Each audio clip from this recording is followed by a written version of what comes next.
Alors, bienvenue les amis dans cette nouvelle vidéo, j'espère que vous allez bien. Si vous êtes nouveau ou nouvelle, installez-vous, sentez-vous libre. Comment est-ce que vous pouvez vous installer? C'est d'activer la cloche de notification et de vous abonner pour ne rater aucun contenu disponible sur cette chaîne-ci du jour au lendemain. Alors, aujourd'hui dans cette vidéo, c'est de quoi nous parlons? Nous allons parler en fait de la bourse du gouvernement turc. Cette bourse qui est offerte par le gouvernement turc aux étudiants internationaux de par le monde chaque jour, du moins chaque année. Il y a plusieurs personnes qui ne font que me poser des questions chaque jour. Donald, j'aimerais postuler à une bourse d'études en Turquie, mais je ne sais pas en fait quelle bourse pour laquelle je devrais me préparer. Les amis, pour ceux qui sont nouveaux là, ça c'est pour vous. Même pour les anciens là, ça c'est en quelque sorte une mise à jour pour vous.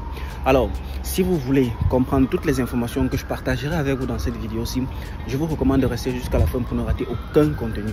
Sur ce, on se dit...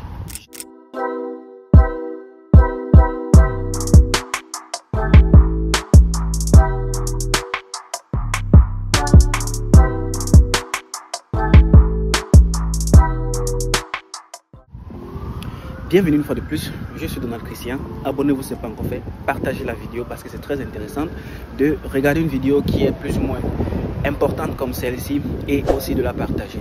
Alors, commençons directement. C'est quoi la bourse d'études du gouvernement turc? C'est quoi la Türkiye Bursları? Alors, vous voyez, on dit Türkiye Bursları. Bursları, c'est en fait scholarship qui est en anglais et bourse en français. Alors, c'est une bourse du gouvernement turc qui couvre presque tous les niveaux, du moins tous les niveaux d'études supérieures. C'est-à-dire lorsque vous entrez à l'université, vous voulez faire une licence, un master ou un doctorat, vous avez la possibilité de postuler à cette bourse d'études-là. Elle ne concerne pas juste les étudiants, elle concerne aussi les professionnels. Si vous êtes déjà peut-être un professionnel, un travailleur dans un domaine spécifique, vous pourriez venir bénéficier de cette bourse d'études-là. Quelle que soit la filière disponible dans des universités turques, vous avez la possibilité de postuler pour cette bourse d'études-là et de l'obtenir. Il n'y a pas de rétention de filière. Il n'y a pas pour dire par exemple que je veux postuler à la filière médecine, mais je ne peux pas obtenir cette filière médecine parce que voilà, ce n'est pas ouvert aux étrangers. Non, non, non, non. Pour cette bourse d'études-là, vous avez droit à toutes les filières. Quelle que soit la filière à laquelle vous voulez postuler, vous êtes dedans. Alors, de quoi consiste-t-elle cette bourse d'études-là? Nous sommes en décembre. Cette bourse d'études va sûrement ouvrir en janvier, comme elle le fait toutes les années. Début janvier, pour ne pas dire vers le 10 ou le 20 janvier comme cela. Elle sera ouverte jusqu'en février. Elle va durer plus ou moins 30 jours ou 20 jours comme cela. Les amis, comme on le dit toujours, comme même mon mentor Elder au Japon le dit toujours, c'est pas à la dernière minute des bourses d'études que vous devez vous préparer. Non. Par exemple, lorsque vous partez composer un concours d'entrée, supposons pour peut-être la fonction publique de votre pays, vous n'allez pas le même jour ou un mois avant vous préparer. Non, vous vous préparez bien avant, plusieurs mois avant, plusieurs années même avant. Alors, c'est pour dire quoi?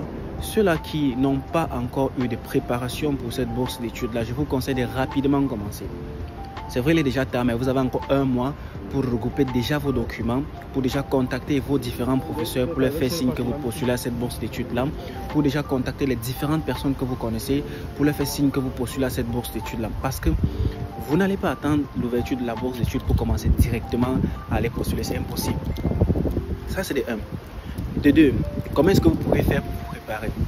La seule manière, du moins, pour vous préparer, c'est déjà de vous informer. J'espère que le bas ne doit pas plus ou moins déranger ma voix. Alors, c'est déjà vous informer des documents nécessaires pour cette bourse d'études-là. Quels sont les documents qui sont demandés par la bourse d'études pour chaque niveau? Par exemple, vous avez votre baccalauréat, vous avez 14 de moyenne. Vous vous posez la question, quels sont les documents que je dois préparer pour postuler à cette bourse d'études-là? La seule chose à faire, je laisserai le lien du site officiel de cette bourse en description de cette vidéo ou en commentaire.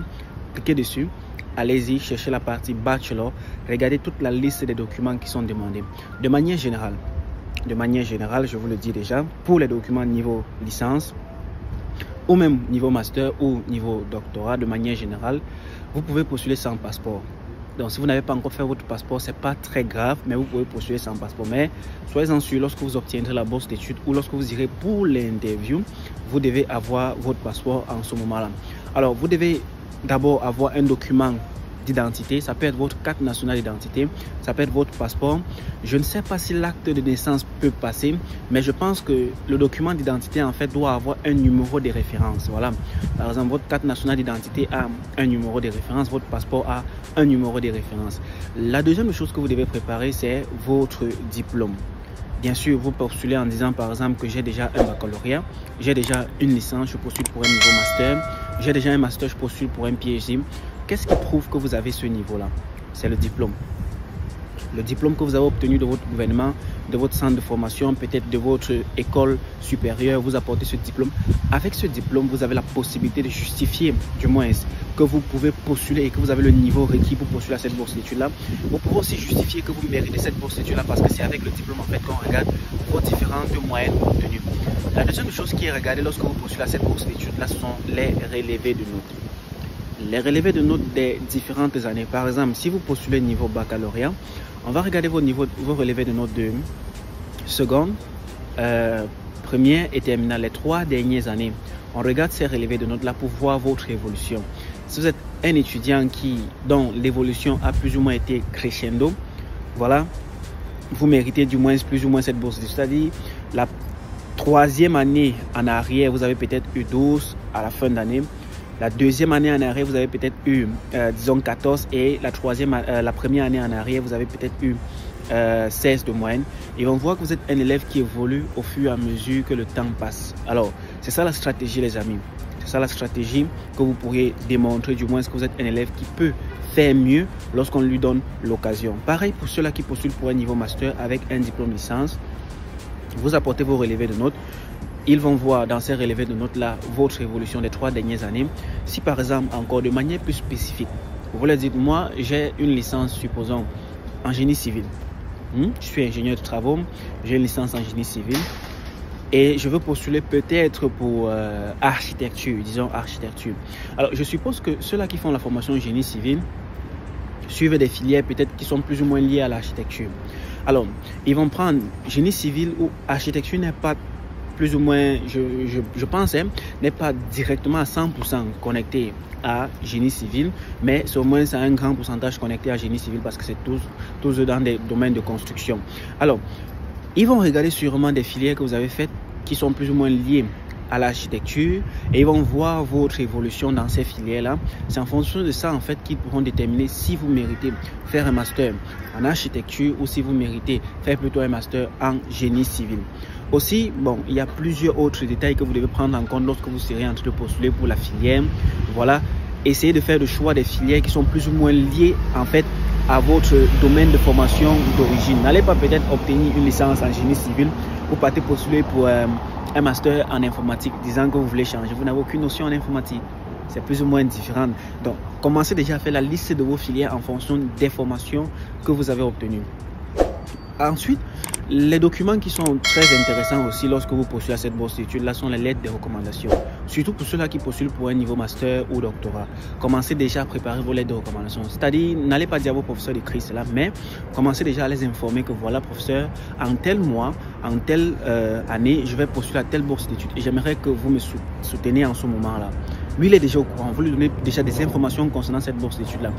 Au moment venu, directement, la seule chose que vous avez à faire, c'est de l'informer et il vous préparera votre lettre de recommandation pour votre bourse d'études.